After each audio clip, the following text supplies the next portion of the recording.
sophisticated, brutal hits targeting gang members. This group, which is anonymous, highly trained, and so far, officially at least, untraceable, had a message for MS-13 and the 18th Street Gang alike.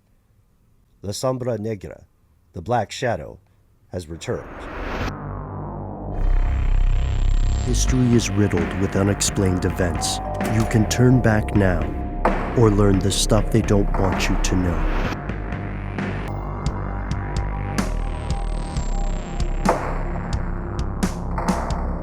La Sombra Negra.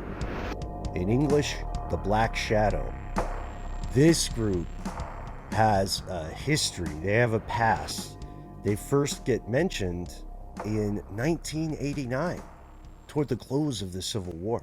Yeah, if you want to think about this group, imagine maybe ex-soldiers.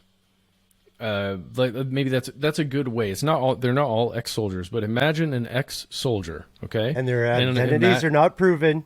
We got to say that. Yeah, exactly. Just imagine a highly trained individual, right, in the art of war and death. That's an individual member of this group, but they are, when they operate, they don things like balaclavas, maybe some kind of armor, black clothing. They operate with military tactics, whether they're ex-military or not. They perform all kinds of surveillance, intense and sophisticated surveillance on the people that they're going to target. And I don't know, man, I just imagine them as a fully paramilitary group. Yeah. I mean, they have OPSEC. They also incorporate gang tactics. So the people who are conducting operations on behalf of La Sombra they've definitely learned from somewhere, at least in my opinion. This all points to professional training. It's not just a bunch of civilians who got mad and took out, pistols and shotguns and put on stocking caps. No, they're also using assault weapons. They're using stuff that the average resident of El Salvador would probably have a tough time getting, right, in an organized way. And second, it's almost like they went to a school somewhere, Ben. Yeah, well, let's see. We'll get to it later. Yes, that's excellent foreshadowing. So, agreed, paramilitary. They seem to have been taught somewhere, which we'll get to. But second, why call it a death squad? Well, to be honest, it's called a death squad because from the jump, La Sombra has never really been out to just arrest people. And they're not exactly in the parking lot ticket game. Still, they are always targeting new members. So for some civilians, as we had mentioned at the top of the show, this can be a very complicated proposition. By 1995, Sombra Negra had stated that it killed 17 individuals, all gang members or other criminals. So essentially vigilante action, which would appear to be unaccountable to anyone but other members of this criminal organization, La Sombra. After a time, the organization took a step back into the shadows and didn't come back out for several years. During that time, they quickly became, as far as anyone could tell, essentially just the top of the food chain, apex predator in the criminal underworld of El Salvador. Yeah. It was quite a bit of time, wasn't it, Ben, when they were like gone or not active, or they at least weren't putting out their calling card if they were active? Right. And it's confusing because there were multiple, especially as gang violence escalates, there were multiple death squads. And there were multiple death squads in the time of the Civil War. You will see reports of suspected or proven gang members being targeted by a number of groups, and they may later claim responsibility, or they may, Sombra style, have like graffiti or some other indicator. But it looks like La Sombra Negra itself went away, got into the shadows. But again, because it's a bit of a black box, it is also possible that that group may have splintered, right? And may have gone off and, like done their own things.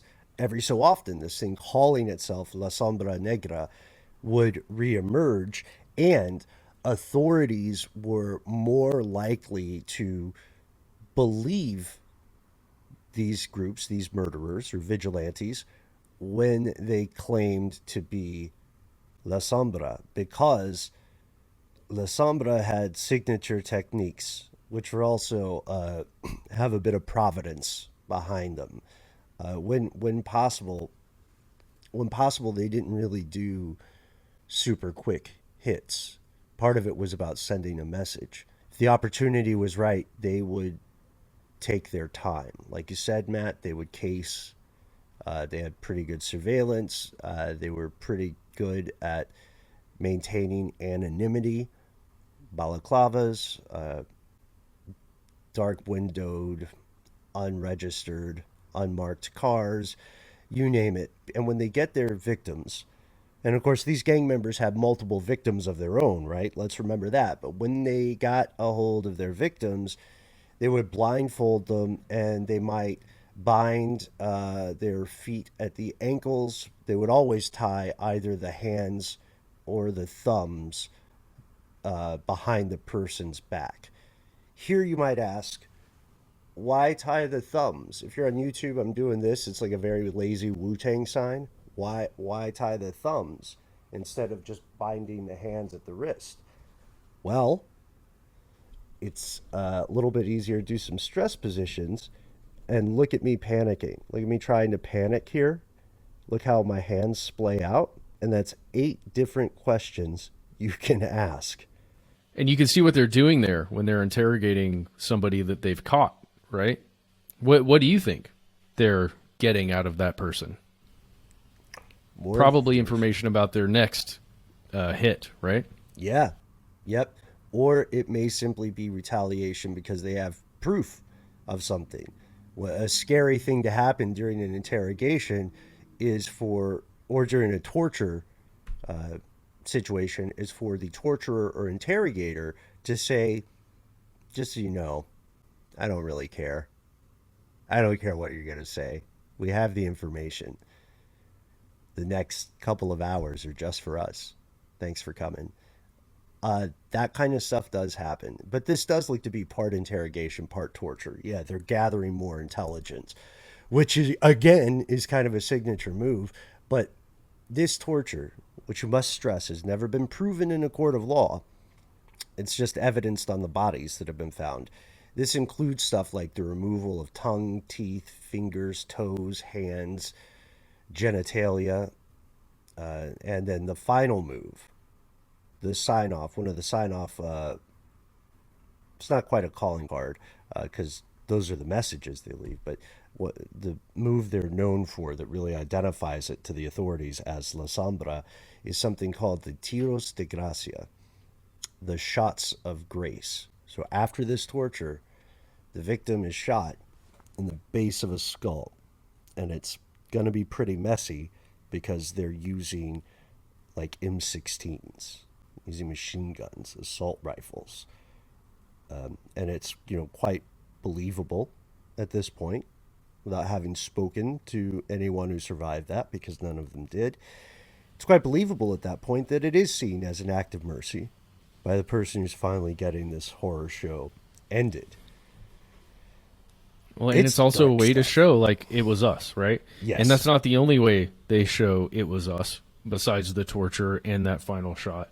They also leave, like, written messages, often on a wall nearby. And they say things from, like, ranging from just the name, La Sombra Negra, something else about the shadow, or often a very specific message about the person that's, like, derogatory, calling that person, stupid, idiotic, other things like that. What was it that you found a specific one, Ben? This idiot suffered a slow death. There are a couple of ways to interpret it. Maybe the body, that person was an idiot. because they were involved in a gang. Oh, by the way, even at some point, if you're a reformed gang member, you still have the tattoos, you're still in trouble, right? But also, idiot could have just meant that they said, look, we'll kill you quickly if you tell us what we need to know. And they said, I'm not telling you anything. And then just made everybody's night a little longer. Definitely reign of terror. So where are they now? Where have La Sombra gone? Over the decades since the Civil War, they've made a few sporadic appearances, almost seeming to respond to specific gang activities or just to maintain their presence in the minds of their victims, MS 13 and 18th Street. Don't want them to get too comfortable, right? While many folks assumed that they were working with the National Civil Police or PNC, there still were a few arrests of La Sombra members, and the United States takes this view. Saying, quote, in a statement, in July 1995, 16 alleged members of the Sombra Negra were arrested in San Miguel, including 4 ranking PNC officers in that department. In November 1995, 7 were set free, including 2 of the police officials, by a San Miguel court, which said there was a lack of evidence. In June 1996, 6 more were cleared of murder charges, including the other 2 police officials. The remaining 3 were tried and found innocent of murder in April 1997. So arrested. No one gets convicted eventually. Despite this lack of convictions, the National Civil Police, the PNC, say, okay, the Black Shadow has been dismantled. Wink. And also we have to indicate, there's for some locals, the Black Shadow is tremendously popular. It's seen as doing what the police either can't or won't do, which is protect the public. And then, as we said in the years that follow after this, other